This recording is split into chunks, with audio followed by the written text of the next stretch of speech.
Galen, you of course are a panpsychist, well renowned for it or condemned for it, I'm not sure which, maybe both.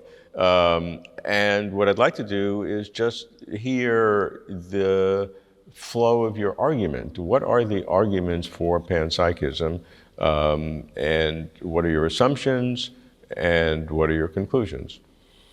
Well, let me back off a little bit from the claim that I'm a panpsychist. I mean, I guess I am, but I like to say, well, all that I claim is that it's as the economists say, it's the least worst theory.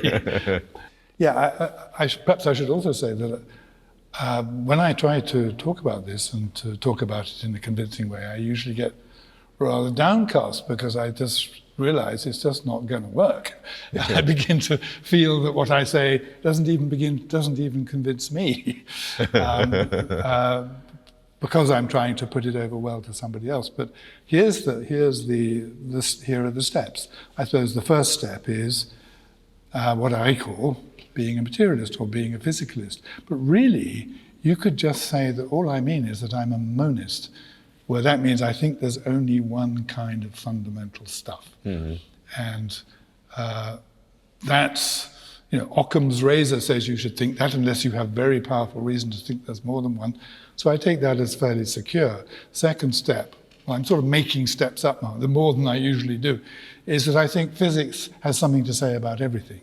And that's why I would say that I'm a physicalist. That is, there's only one kind of stuff, and everything out there has a physics description. But a physics description doesn't mean that physics can say all there is to say about it. That's the view that I call Physicalism rather than just Physicalism.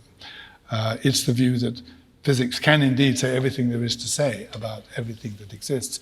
And that is clearly false because, as Russell says so eloquently, physics descriptions are intensely abstract and they say nothing about the intrinsic stuff nature of the equations that are true of that nature, in which physics just gives us the equations. So, okay, that was me putting in place what I call physicalism, which is just only one stuff, and physics has a description of everything. Next step, consciousness is real. Now that, I'm just not going to argue for that. And I find it I find it depressing again that there are people who seem genuinely to deny the very existence of consciousness. I mean, if you did it, I would come over and give you a very hard kick, or something like that, because then you'd get the point. So consciousness is real. There's only one kind of stuff. We'll call it physical stuff. We will not, when we call it physical stuff, we will not mean that it's definitely not conscious. That's just a name. It's a name we give it because physics has something to say about it. So physicalism, consciousness. And it follows from those two that consciousness is wholly physical. Well, then the usual assumption is that the physical is indeed in its ultimate nature wholly and utterly non-experiential. So you get the question, how on earth did consciousness arise? And given this framework we've got so far, physicalism, consciousness is real, the only way you could get consciousness from something whose ultimate nature was non-conscious would be by something called radical emergence. That is the emergence of the conscious out of the wholly and utterly non-conscious. And that, I believe, is something that's impossible. Of course, I can't prove it, but it is totally contrary to all scientific method to allow the possibility of that, some kinds of radical emergence. So now we have everything's physical, consciousness is physical. Consciousness could not arise from the wholly and utterly non-physical, so conclusion, consciousness must in some form be there at the bottom of things. It must be part of the ultimate intrinsic nature of matter, of the physical, and that is the panpsychism.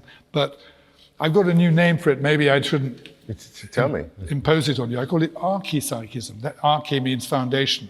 Something psychical must be at the bottom. That's not to say yet that it's all psychical. It leaves open the possibility that there are non-conscious elements as well. It does, but the very least you must concede is that it's something of the nature of consciousness is at the bottom of things. And that's my course at Panpsychism. Yeah, very good. Now there are, let me give you some objections in the world. The first one is called eliminative materialism or illusionism, which questions our whole sense of what consciousness is. Complicated. You have this wonderful quote, and I'm not going to get it right, but it's something that the concept of illusionism as applied to consciousness is not only the worst idea in philosophy, it's the worst idea that anybody has ever had in human history. Yes. Yeah, I once said this in a lecture, and a very interesting philosopher called Uriah Kriegel said, no, I can think of something worse. That is, nothing exists. So, at all. So I said, well, I guess they're equal. Equal silliest. Yeah, I mean, this is a choice point. It's mystifying to me. And I think also, it's open to some sort of moral criticism because to me it shows contempt for the reality of human and animal suffering. If these people are right, no one has ever suffered in any way. Isn't that great? Yeah. Also, nobody's ever felt any joy. These people are denying that anyone has ever suffered in any way in the whole history of the universe. Yeah. And that, to me, is slightly shocking. The second, and by far the most prevalent approach to a physicalist or materialist point of view, says that consciousness is basically an accident of evolution, and that it emerged, selected for in a lot of different theories, but to impose consciousness as something fundamental is kind of an anthropomorphic imposition on reality of what we think is important to us. And the big question is then how does one come from the other? Because consciousness is just the product of how our brain developed, and if something happened a different way, it might not have existed in the same way. And so, that's a more serious point that the vast majority of physicalists and materialists believe, that to say that consciousness is fundamental in some way imposes a kind of a human approach to reality. Yes. Well, this might be not entirely a direct answer to your question about the evolution of consciousness, but I think that the main argument they use actually can be switched right round against them. So it's a commonplace to say, well, why did consciousness evolve at all? There is no reason, actually it is slightly different. There is no reason why consciousness should have evolved, because all we needed was the right reactions. We didn't need to feel pain. Yes, that's right. To retreat from that. We just needed to have a built-in mechanism that had the same effect. So these people say, this is different. Consciousness could not have evolved because everything that it's meant to do could have been done without it.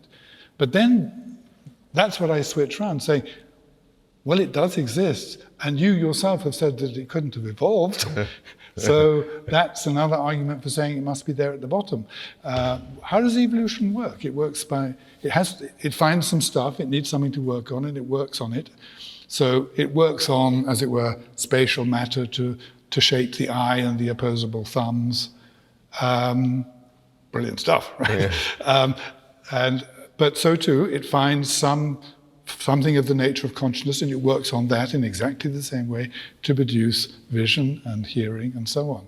So the very fact that it's there and that it's not clear how you could give an evolutionary explanation of it is another argument for it being there at the bottom. I can see that, but their view is that you need the behavior in order to fitness and survival. You need that, we grant that. But that could have happened in any number of different ways. It just happened, that's the accident. It happened to be through consciousness, but it didn't have to be. It could have been through automatic, zombie-like behavior. Oh. And it just happened that way. It is. In other words, you look at the result, that's the result, so it must have happened that way, but it didn't have to. Well, that's the burden is then on them to say why it did happen that way.